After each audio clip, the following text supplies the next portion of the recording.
So we're dealing with visits to both the one House member and 2 senators that every citizen has access to and who is representing you, theoretically.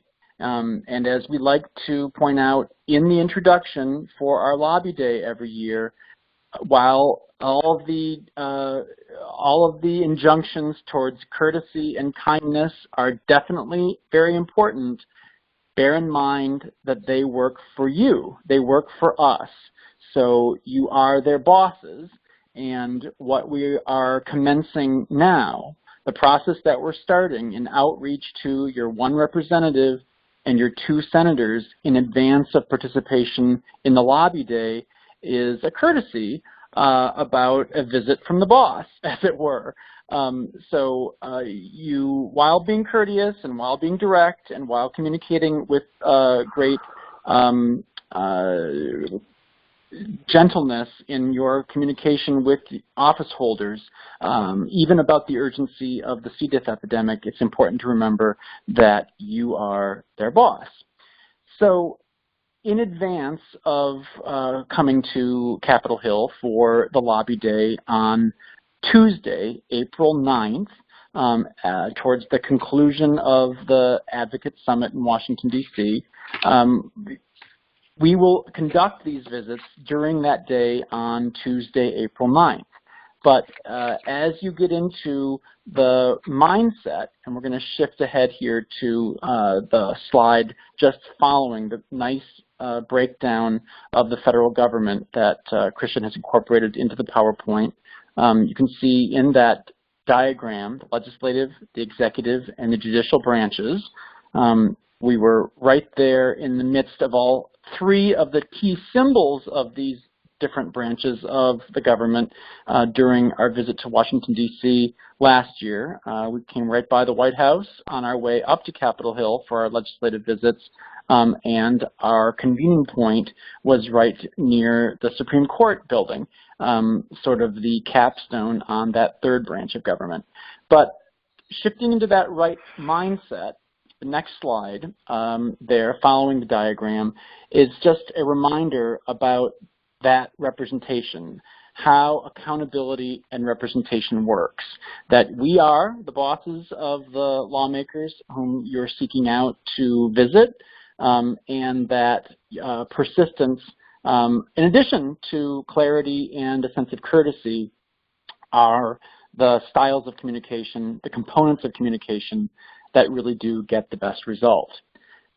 So I'll toss it over to Christian for the next part here, but I do want to just get started on the process of contacting lawmakers.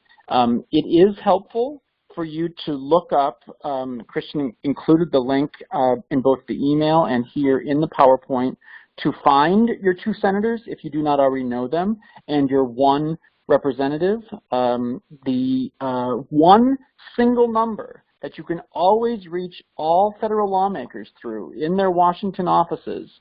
Remember, federal lawmakers have both local and a Washington office.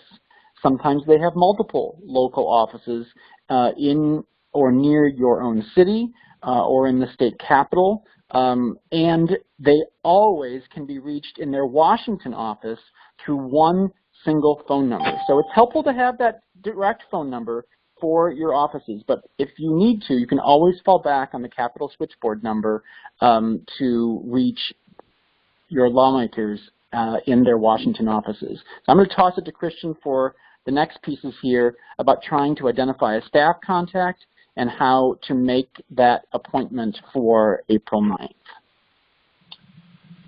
Thank you, Hans. And I think we had a couple other people join. Hi, Christian. Sorry, I had technical difficulty.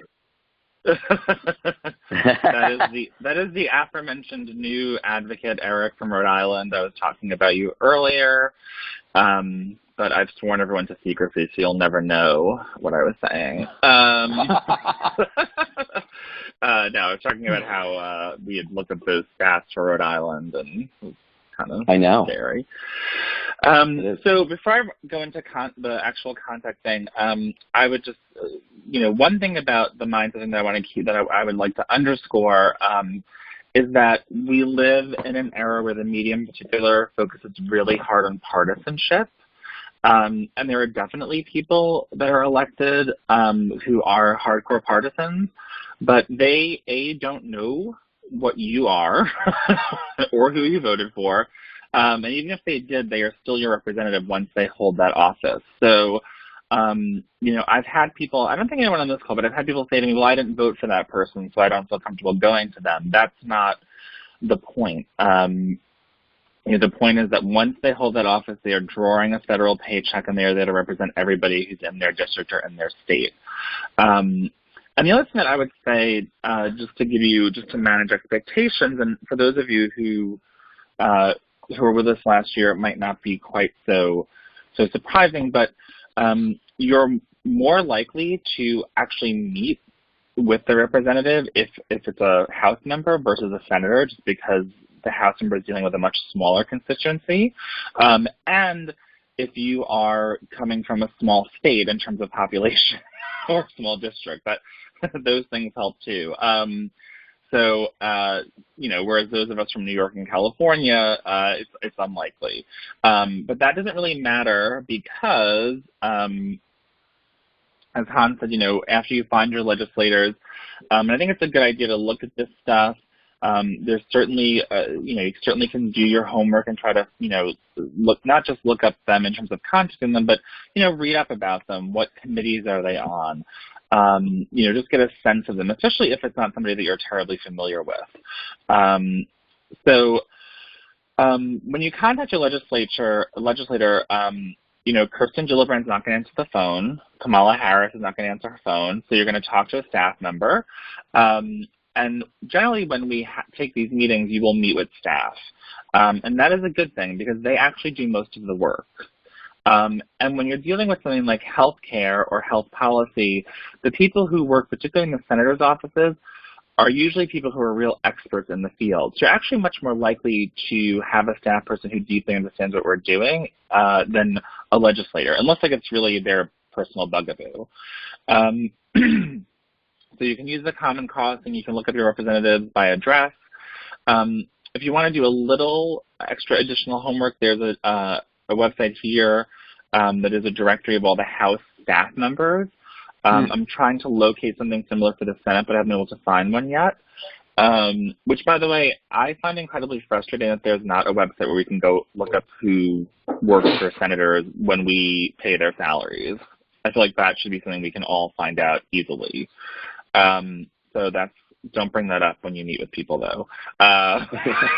Leave that for me being irritated.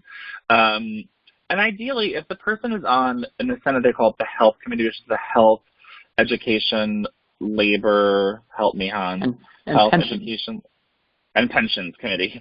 They will most likely have somebody who's a specialist in health policy. And we had some great meetings with health policy advisors last year.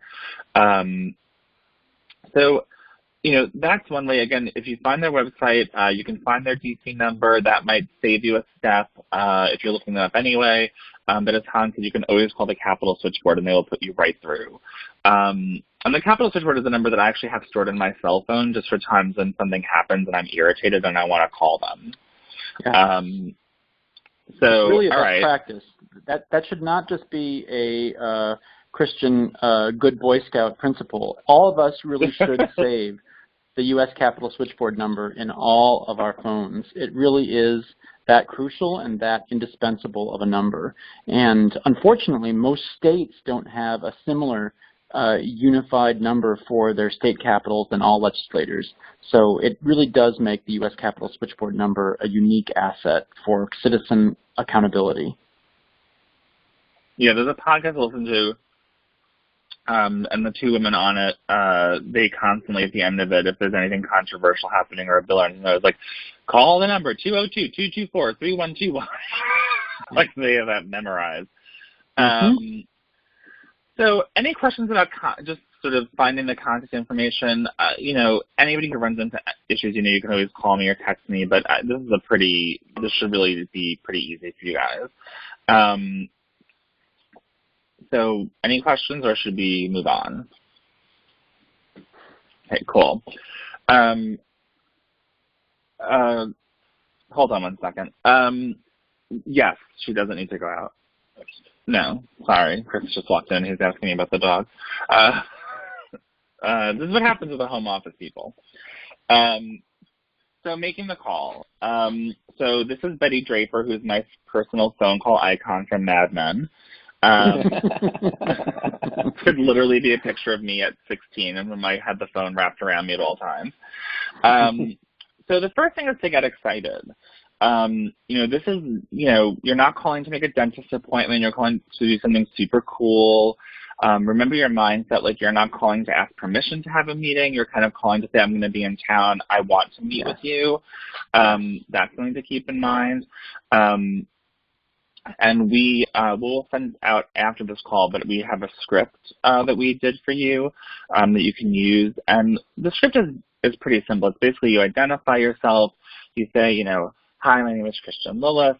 I live in New York State. Or if you're talking about your neighborhood, you might, if you're talking to your congressional person, not your senator, you would say, you know, my name is Christian Lillis and I live in Park Slope, because then my representative's office will know that I live in her district.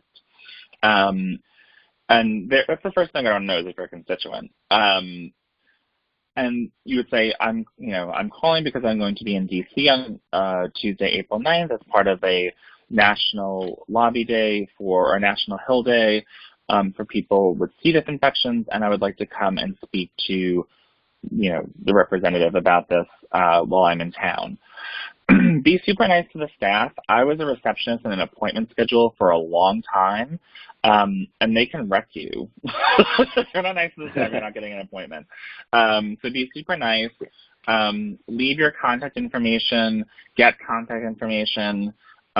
We go over this in more detail in the script, but you know, most likely they are going to say that that the senator themselves or the congressperson does not have time that day.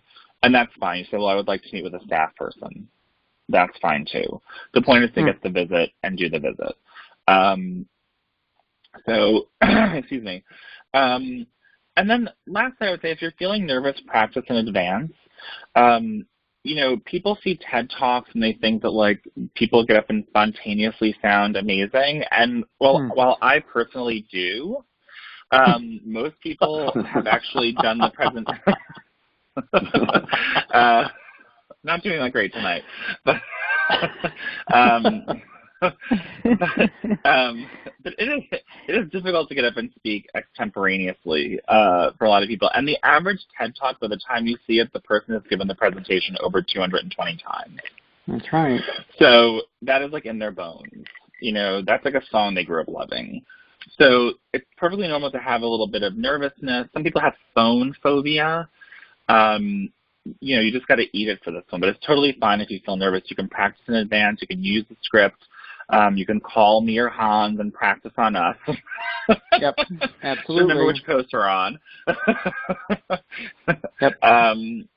So definitely keep that in mind. And this is something that, you know, I know a lot of you have seen me speak and you've heard me speak. And you know, I often practice, especially if anything is new going into a presentation. So do not feel nervous about that. Any questions about making the call?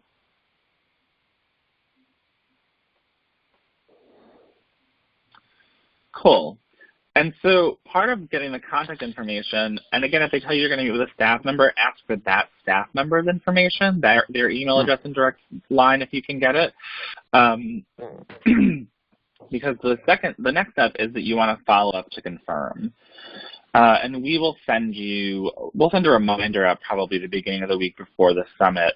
So that would probably be like April 1st. April Fool's Day, confirm your appointment. But don't play pranks on the staff people. So the week before we'll have you email to call or call to confirm. either one would probably be fine at that point, but it's just good to kind of have that second confirmation. And I think that's all I have in terms of making the call. I mean, is there anyone that's feeling hesitant about it or nervous about it? Is your script going to say what you want to talk to them about and what you would like them to do? Rather than just I want to meet with you? Yeah, so it has a couple of lines in it about that you're there as part of a Hill Day for people who have had or lost loved ones through a C. diff infection. Okay. They may not know what that is. You could say healthcare-associated infections. That might jump to mind a little more easily for them. There's some language that we put in there that you can use, that you're there with, the leading national organization. Like, they probably will not necessarily have heard of us, but it helps to, just make yourself, beef yourself up a little bit. It certainly can't hurt, and all of it is true. And you would like to come in and talk to them, help your senator and your congressperson understand, this growing public health threat. Yeah, and just to reinforce that, the whole point of making the initial contact with the senators and your representative is to improve the value and the quality of your time that day. You have every right, and we did in many cases last year, walk into these offices and ask for the meeting. And that is wholly appropriate and often very valuable in and of itself. But there's greater value. There is often greater value in having this initial impact and initial contact with the office so that preparation can be made or that you have the relationship with an actual staff person, knowing a name, could provide follow-up. There may be ideally even some pre-visit contact or inquiry perhaps from the most upstanding and engaged staff people. As you can see, with all those things possible, even if only a baseline of them comes true and you only get one follow-up email from the staffer who's a scheduler saying, oh yes, thank you, we look forward to seeing you on April 9th. That's an indicator that there is potentially more value and more impact from your visit on the 9th than if there had been no initial contact in the first place. And you have the beginnings. You've taken the first step in establishing a relationship of accountability with that federal lawmaker who works for you and whom we all need to take steps to address the C. diff epidemic. That's good. Last year there was pending legislation that we could bring up and point out. Is there anything pending now? So that is kind of TBD, Bill and everyone. We're probably going to have some educational materials. Well, we will have some educational materials to leave behind. But we will also have a series of requests. It's a little hard to do them now. And again, some of it may just be informational, like I can't tell you the number of people who, if you say to them, do you know if you die from this disease, it doesn't necessarily go on your death certificate, and they fall out of their chair. And that's not going to be any different when you're talking to people on the Hill, because this is not a well-known disease, and a lot of the intricacies of public health are not well known to people. So there's an educational opportunity. We will definitely have one or two concrete asks. The challenge of defining it this far out is we don't know what will be in play. So we're in now what they would call appropriation season. So they are beginning to talk about, you have to understand the timeline that these things work on. They're beginning now to talk about what will go into the budget for fiscal year 2020, which begins in October. So over the next couple of months, the president will submit a budget that will not pass because his last two budgets haven't passed. then the Senate and the House, and this could be a lot more tense this year because the House is controlled by the other party, there will be all kinds of fighting and sausage making. So when we get there, if there's not a coherent budget, or if there's a coherent budget that does not pass the Houses, there may be an opportunity to say, we want you to increase this funding, et cetera, et cetera. But it could also, have gone to the president by then. We just don't know yet. It's too far in advance. The other thing that I would say is that when you spend a little bit more time focusing on this, like if you watch the news, particularly cable news, you would think that nothing happens in this world but, Michael Cohen today and something else. But the reality is that the government is still running. There's all kinds of things that are happening. And a lot of that is happening without the input of citizens. So this is your chance to really do that. One other point on that regard is that in the meantime, between now and April, we may even become aware of a somewhat urgent threat or opportunity, like the comment period that many of you weighed in so effectively about last summer that led to a withdrawal of some of the worst aspects of the federal Health and Human Services attempt to roll back disclosure standards for C. diff and other HAIs.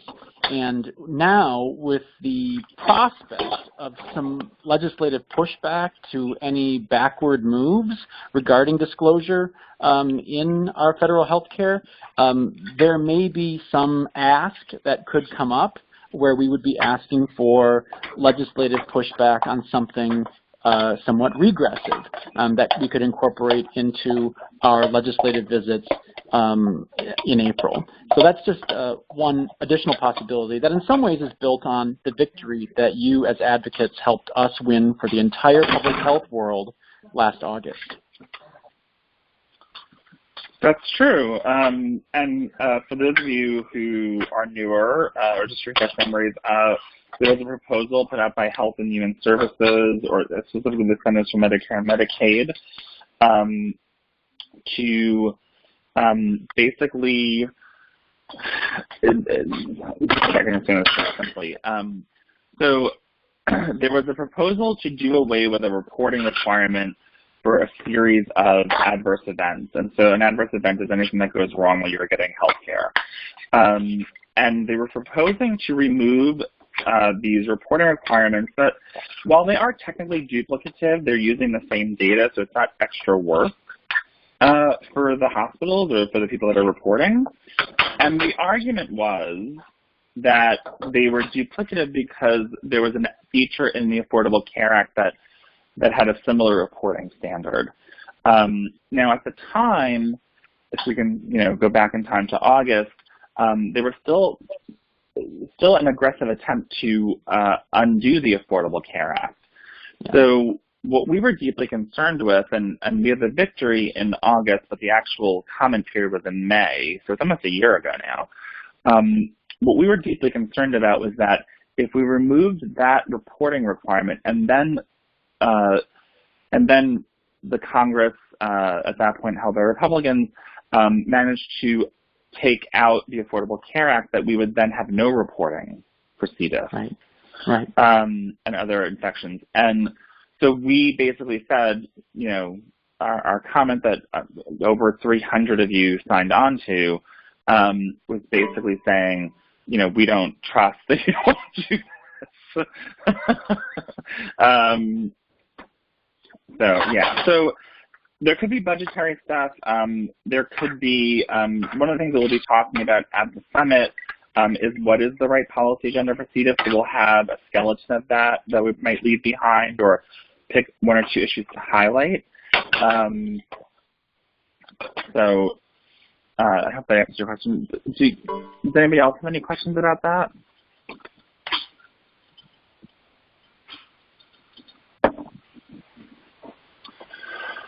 Okay, so next to last slide here. Many of you were there last year, but we just wanted to refresh your memory in terms of what an accomplishment it was last year. to have this first ever lobby day dedicated to C. diff, and that many of you, it was your first time to kind of step forward and do this. And so last year we had 20 advocates, and they met with senators and representatives from 14 states. And I went on several of the New York visits, and what we heard a lot was that people hadn't even heard of the disease. So the first step in any of this is to get people to know the disease, know what it is, and to then want to get involved. And the most powerful way to do that is to put stories together with statistics. To have these numbers, and say like this is this many people, but that person is reflective of my experience. The 500,000 people, let me tell you what it's like for that 500,000 people who get C. diff every year. And then someone like Jess who's had C. diff, or Christina can share their personal experience. Let me tell you about the 17,000 children that get C. diff every year. And, someone who has had C. diff can share their story. Or let me tell you what it's like to lose a loved one to C. diff. And many of us on this call, myself, Rich, Eric, Bill, we have all have all lost our moms to this disease. And so, the combination of the powerful story with the powerful statistics, and we'll also give you some economic arguments because that always comes up, is really what is gonna win the day for us. And so, for us, like, this is a marathon, not a sprint. And so we'll have some ideas. Once we have a firmer policy agenda, we will start, pushing in that direction. One of the things that we are hoping to do as a session at the summit is to have people come and do a presentation on how a disease gets made a reportable disease. So, like, what would it take and who are the decision makers, because it's not very obvious, in terms of deciding that if C. diff happens to anyone at any time, it has to be reported. They just actually added a new reportable disease, Candida auris. And so I would like for C. diff to become a reportable disease. But the reality of it is that is not, while legislators can influence that by bringing pressure to bear on the agencies, it's actually an agency-level decision. So that's that. And let us know if there are any other questions. I'll get that script out to you guys tomorrow. I was going to say I'm doing some of my greatest hits tonight, but also particularly when I speak to healthcare workers, I tend to end with this slide, which is my mother's famous saying to me, remember that all we have in this world is each other. And that's me being super cute and also pretty gay. On the right, and I still have that hair color. It's amazing at 45.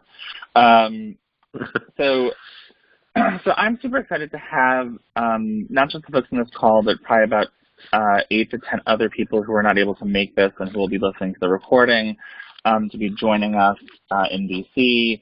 We'll send that script out, and I'll probably send out something for you to to send, a place where you can make a note once maybe a spreadsheet or something, you can make a note when you've scheduled your appointment. And of course, if you're running into any issues, you can always reach out to Hans and I, and we will do our best to troubleshoot them. Yes.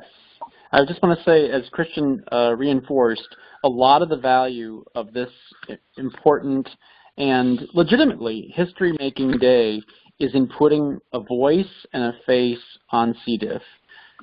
Many lawmakers and their staffs are part of the 2/3 of Americans that don't know about this epidemic.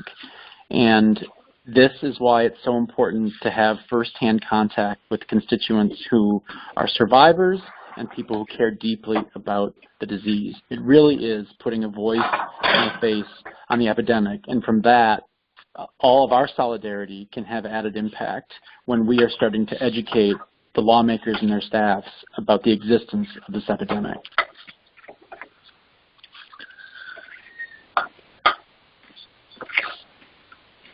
So any other questions, comments, any other, things you're bitter about from the Oscars on Sunday night?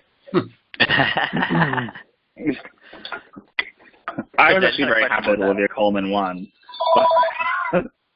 Sorry, what was that, Eric? No, I just had a question. So we're meeting like with each other on Sunday? On that Sunday? Yes. I'm sorry. That's the plan. Somebody's phone is ringing in the background. Are we...